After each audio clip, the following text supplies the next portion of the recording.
Living Corporate is brought to you by Doximity. Doximity helps over 2 million medical professionals. We are the largest medical network that includes over 80% of physicians and over 50% of physician assistants and nurse practitioners. We don't take that responsibility lightly and committed to working towards a more equitable world inside and beyond our virtual office walls. If you want to learn more about Doximity, check out your app store at DOXIMITY. That's DOXIMITY.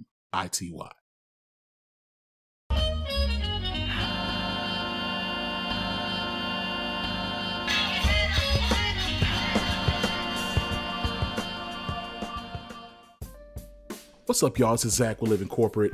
I'm excited about today's episode for a couple reasons. First of all, if you're hearing this, that means you're listening to Living Corporate, which always excites me. All right, so that's the first reason, of course. The other reason is because we actually have an incredible guest to really spotlight and amplify Hispanic Heritage Month. I'm going to say this also, though. Like, the people that we have on Living Corporate, they may be a part of various historically marginalized groups, but we really spotlight and celebrate historically marginalized perspectives all year round, right? So I want to celebrate Hispanic Heritage Month. I want to honor and respect the fact that the work of Latina folks all around the world, and their contributions abroad and in this country specifically, their resilience and ability, again, very similar to other marginalized groups, historically oppressed groups, create all sorts of innovation out of very little. And I want to honor that month, similar to how we would honor Black History Month or Pride Month. But I also want to say, if you're only honoring or respecting Latina perspectives during Hispanic Heritage Month, you're messing up. All right. So let's get that out the way off top. And also I want to shout out just the broad cultural diversity of the Latina community. I'm really excited about this person that we actually have on the show today, Diego Pantoja-Navajas, who is an executive with Amazon Web Services. And we talk about Diego and his innovative experiences and really the role that his culture plays, his family, his background, his upbringing played into some of the really disruptive things he's been able to do within the tech space. And I'm really excited about y'all hearing that conversation. But before we get in that conversation, we're going to go ahead and get the next episode of Workplace Democracy. And then after that, you're going to hear my conversation with Diego. All right. So I'll see you in a minute.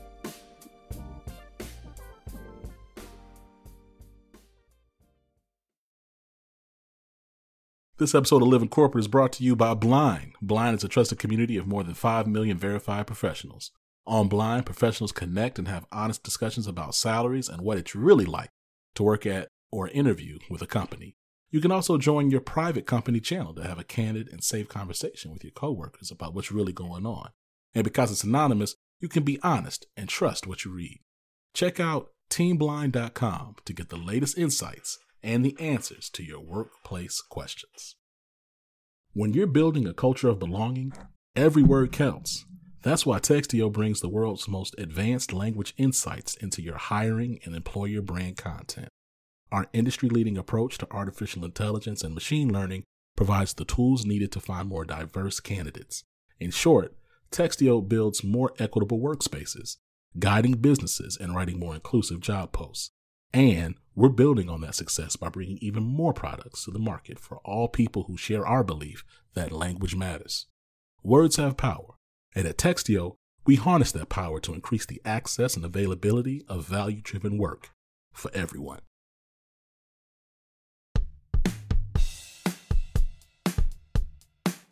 Hey y'all, I'm back to the Workplace Democracy podcast segment.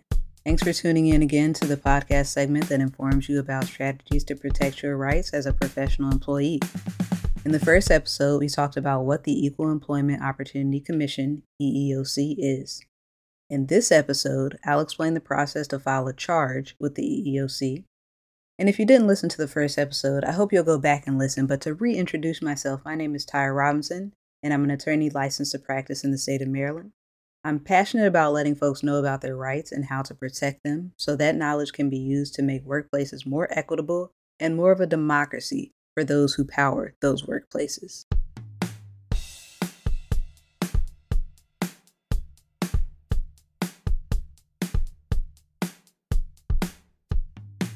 So one of the first terms that I used just now, a charge. In this context, a charge of discrimination is a statement asserting that a covered employer engaged in employment discrimination. Filing this sets in motion for the EEOC to investigate the claim and, if possible, take corrective action. All laws enforced by the EEOC except the Equal Pay Act require you to file a charge before filing a lawsuit for unlawful discrimination. Next, let's talk about timeline.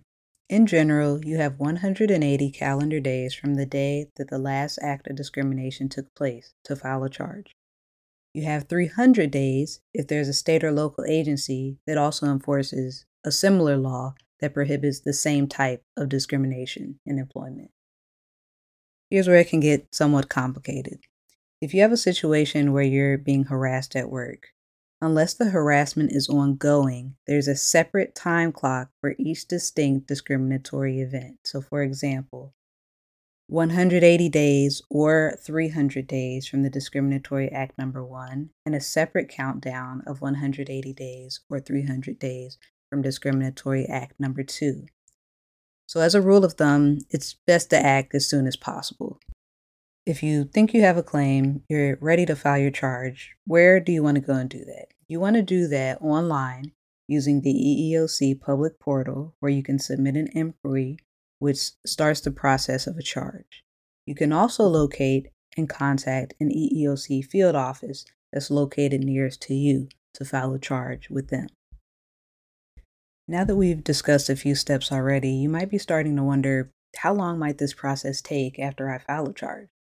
It's a great question. The EEOC may take around 10 months to investigate a charge after you file one. Unfortunately, the legal system can operate slower than one would hope in certain circumstances, so you should be prepared to be patient and plan in advance by having all of your documents and any supporting information ready to share when you first file your charge or speak with an investigator. Also, remember that you can check on your charge's status through the EEOC's online system. Let's recap what we just discussed. We just talked about the process for lodging a discrimination complaint with the EEOC. Remember, though, that your city or state may have other local mechanisms to file a complaint of discrimination too. One place to check is your local Department of Labor. Another option is if your city or state has a local Office of Civil Rights, and if they have the authority to uphold discrimination laws. This process that we discussed is not for federal employees. Federal employees may need to follow a different process to file a charge of discrimination. If you think your employment rights have been violated, it's best to consult an employment law attorney as soon as possible. Depending on your state, the statute of limitations, which means the last day or time limit that you have to file a lawsuit or a claim based on the potential discrimination, may run based on either the first day that the discrimination occurred or the last day. But as a rule of thumb, as we talked about earlier, the sooner you act, the better. Thanks again for listening to Workplace Democracy, brought to you by the Living Corporate Network and myself, Tyra Robinson. I hope you'll tune in every segment to learn more about how to bring democracy to your workplace. Please understand that this podcast is only intended for educational purposes and is not a replacement for individualized legal advice. You should always seek the services of a licensed attorney who will look at the specific facts of your individual circumstance if you are contemplating legal action. Additionally, the views expressed in this podcast are my own and are not reflective of my employer. Living Corporate is brought to you by Doximity. Doximity is committed to fostering an inclusive and diverse work environment where differences are valued, practices are equitable, and employees experience a sense of belonging that allows them to bring their full, authentic selves daily. As medicine's largest network, there's an elevated level of responsibility to everything we do. We don't take that responsibility lightly and are committed to working towards a more equitable world inside and beyond our virtual office walls. So if you want to learn more about Doximity, go to your app store and type in DOXIMITY. Again, that's DOXIMITY. This episode of Living Corporate is brought to you by Blind. Blind is a trusted community of more than 5 million verified professionals, from startups to some of the largest companies in the world like Amazon, Deloitte, Ernst & Young, Goldman Sachs, Google, JP Morgan, Meta, and more. Blind's mission of transparency seeks to break down professional barriers and silos at work so that you can make productive change and advance your career. It's a safe space to ask questions and get the real-time insights and perspectives from people who know what you've been through. On Blind, you can connect and have honest discussions about everything from compensation, company culture, performance reviews, promotions, and more. You can also join your exclusive private company channel to chat with your coworkers about company policies and what's really going on at work. And because it's anonymous, you can be honest and trust what you read on Blind. Download and install Blind from the App Store or visit teamblind.com to get access to the latest salary, company reviews, and interview experiences from thousands of companies worldwide. Diego, welcome to the show. How are you doing? Hey, good morning. How are you doing? I'm doing well. Listen, I'm going to get right to it because I've found your story, your background intriguing. At 28, you created your own startup. That was incredibly successful. We'll talk about that in a minute. But what was the story behind you deciding to even venture to doing that? Was there something that happened that made you say, you know what? I'm going to do this on my own. I'm cutting out. I'm doing my own thing. Yeah, there were a lot of things. So I started my career as a consultant, and I wanted to, with the idea of creating my company, I wanted to create an alternative to provide customers a more agile way to solve their issues. I wanted to create more cost-effective applications. I wanted to disrupt a very established industry with advanced technology. And I wanted to introduce what sounded crazy at that time, the concept of running your warehouse management systems or your inventory systems in the cloud. At that time, people were a little bit hesitant to use the cloud. They were more comfortable having all of those, critical assets. You're managing your inventory in the cloud. That concept at that time was, look, I'm not ready to move my inventory, my most valuable assets to the cloud, and I will not have the control that I have today. Today I have all that infrastructure in my data centers. I can manage it. I see it. I know when it goes down, I can handle it. But they didn't understand really what was the power of the cloud and the benefits that this new way of managing or deploying software was going to help them, and how that was going to help them reduce cost, reduce time spending in solving issues, and really helping companies to focus on the real key issues for them rather than spending a significant amount of time on trying to solve issues that are not core to their business. So there was a bunch of benefits, and we really wanted to democratize the use of the cloud and technology so companies of every size could utilize advanced technologies so they can compete head-to-head with other organizations and be able to grow and find new opportunities for them.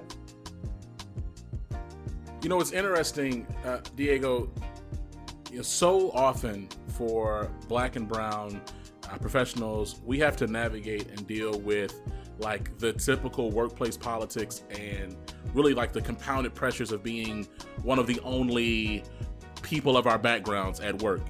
I'm curious, like, what did those experiences look like for you before you went off and did your own thing? And then what did it look like after you had success with your startup and sold your company to Oracle? Like, was there a difference at all in terms of like what you experienced and how you were treated?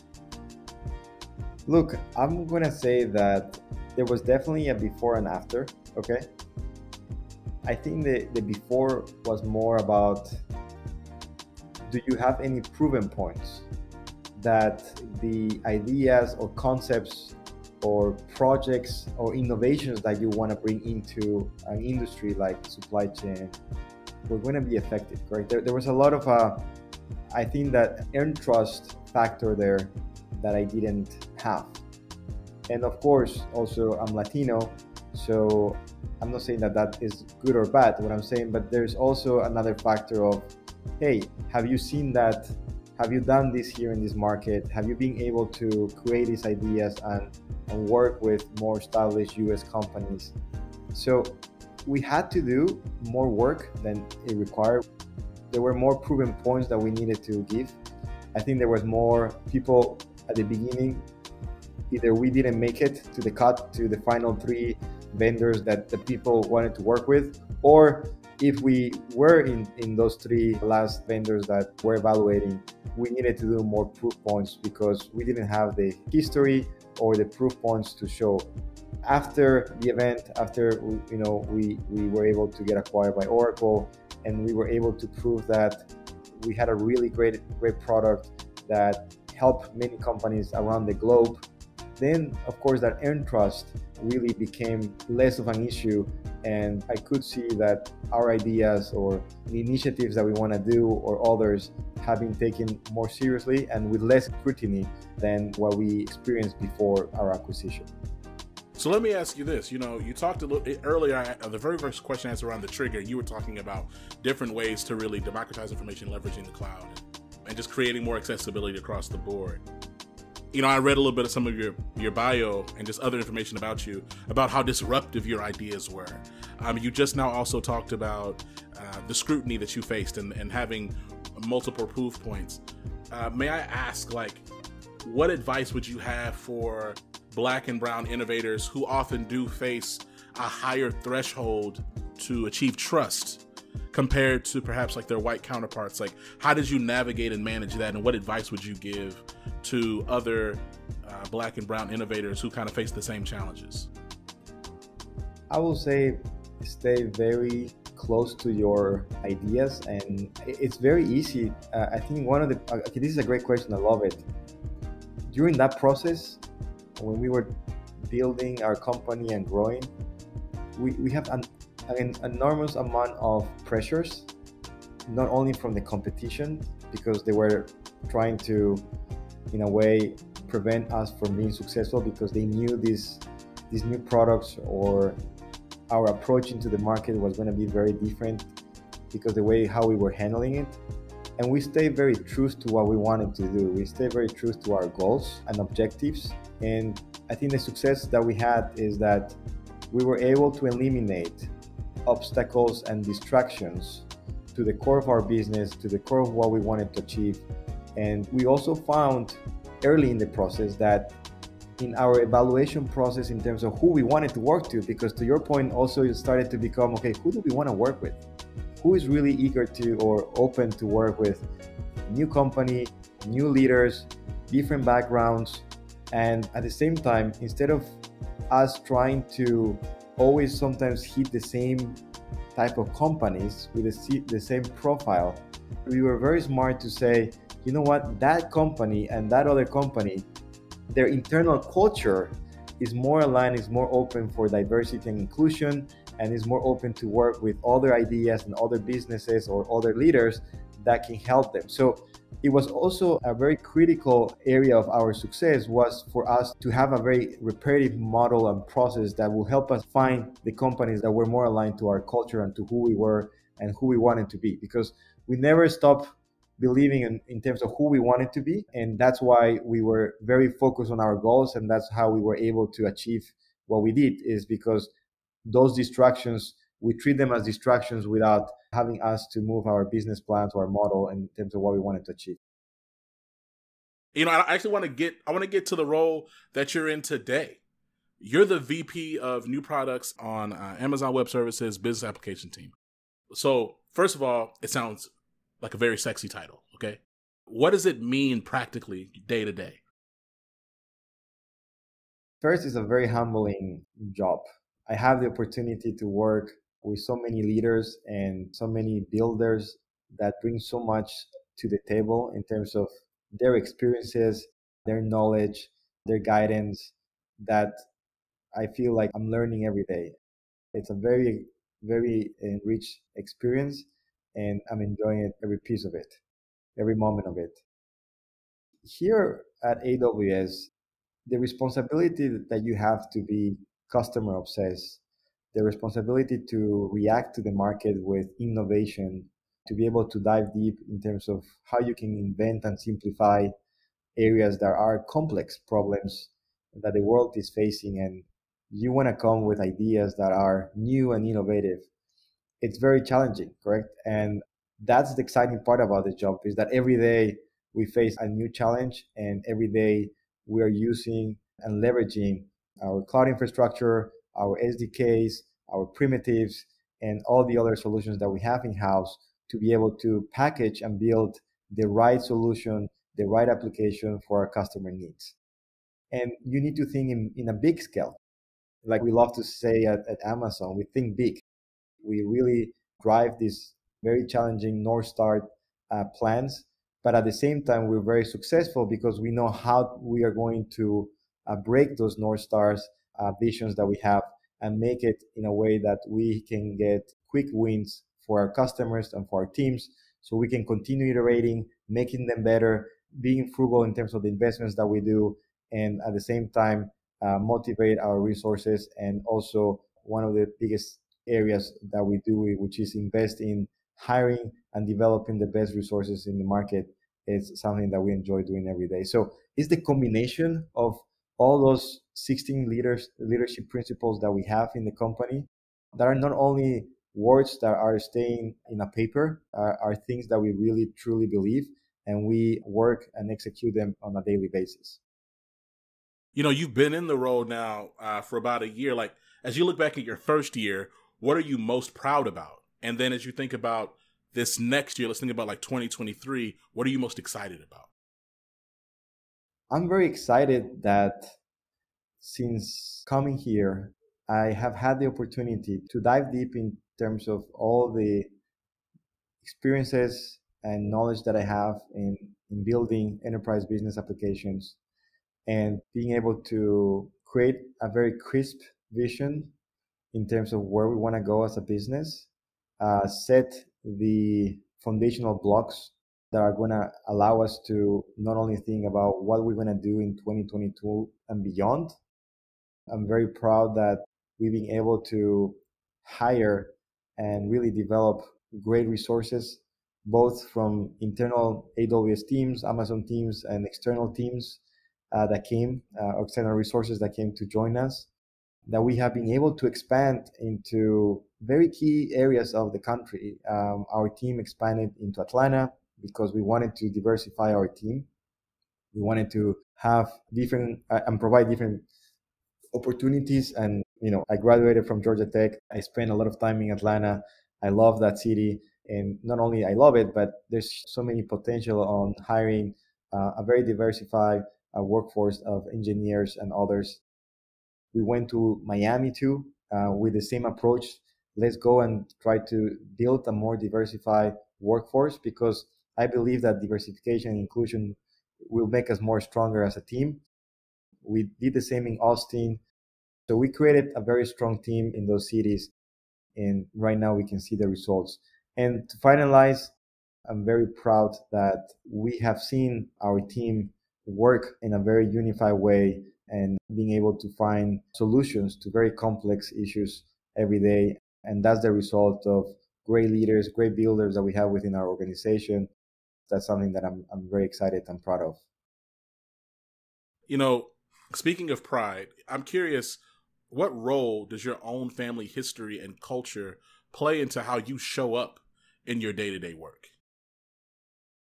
Great question. That is every day. Who I am, my heritage, my family, that's me.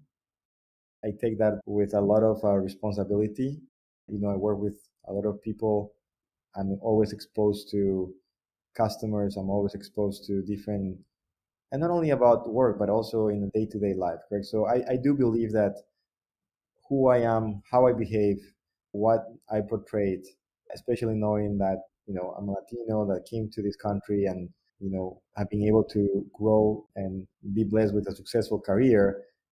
I hold that every day, and I try to be the best of me every day, just because I feel like I have that responsibility to help others to understand that it's just a matter of being true to who you are and being able to be proud of who you are and be able to carry that flag, if you want to put it away, every day and just be the best.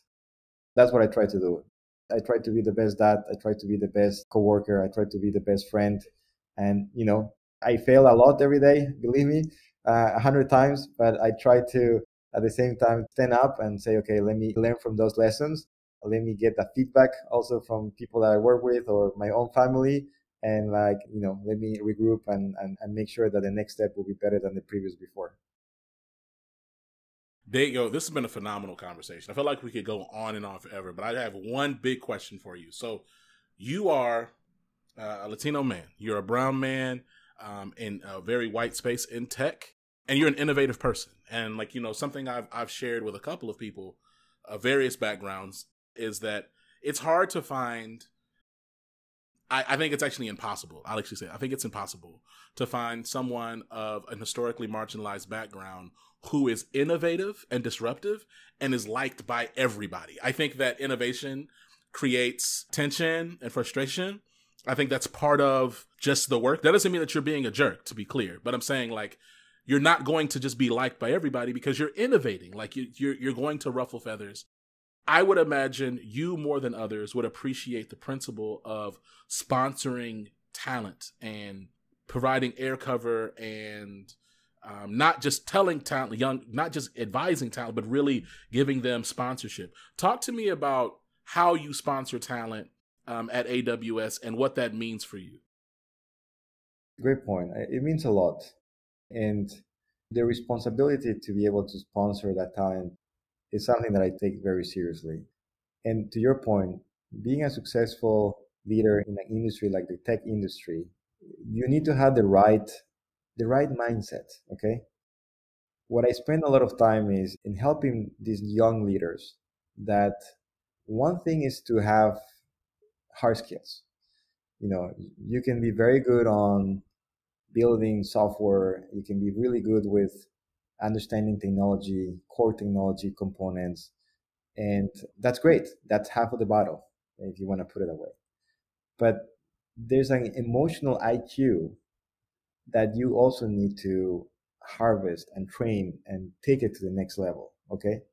So what I mean by that is I think a lot of the advice that I gave to these young leaders and builders is that in order to succeed in any industry, you need to be able to manage that soft skills in a way that you can help building a very strong foundation for your own story, for your own success story.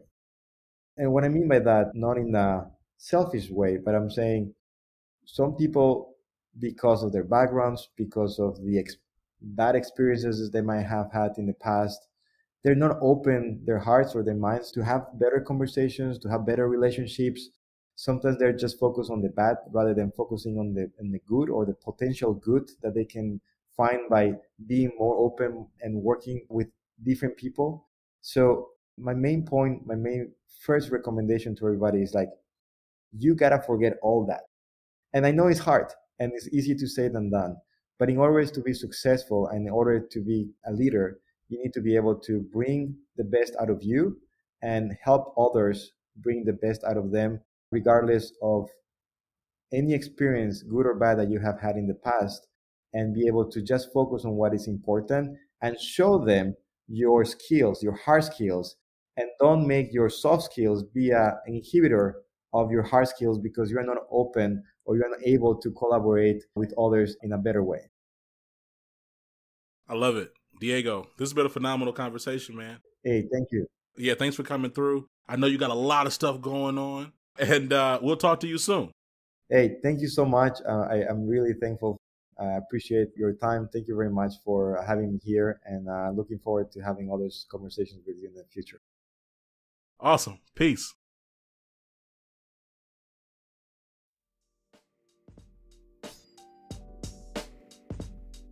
Yo, I want to thank Diego. Shout out to AWS.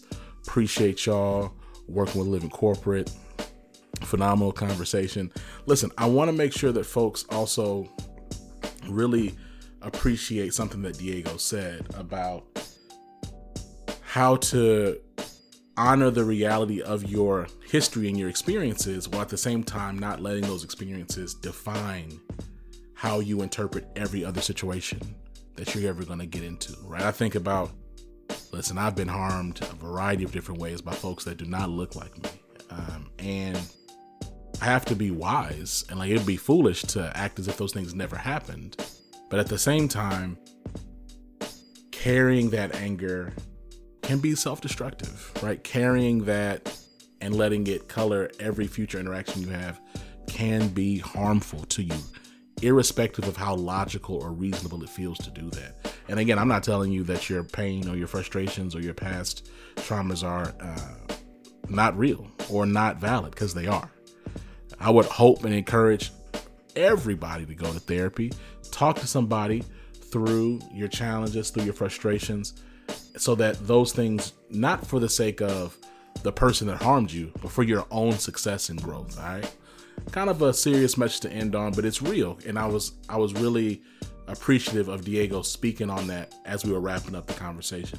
With all that being said, y'all, this has been Zach. You've been listening to Living Corporate and our conversation with Diego Pantoja-Navajas, executive at Amazon Web Services. Talk to you soon. Peace.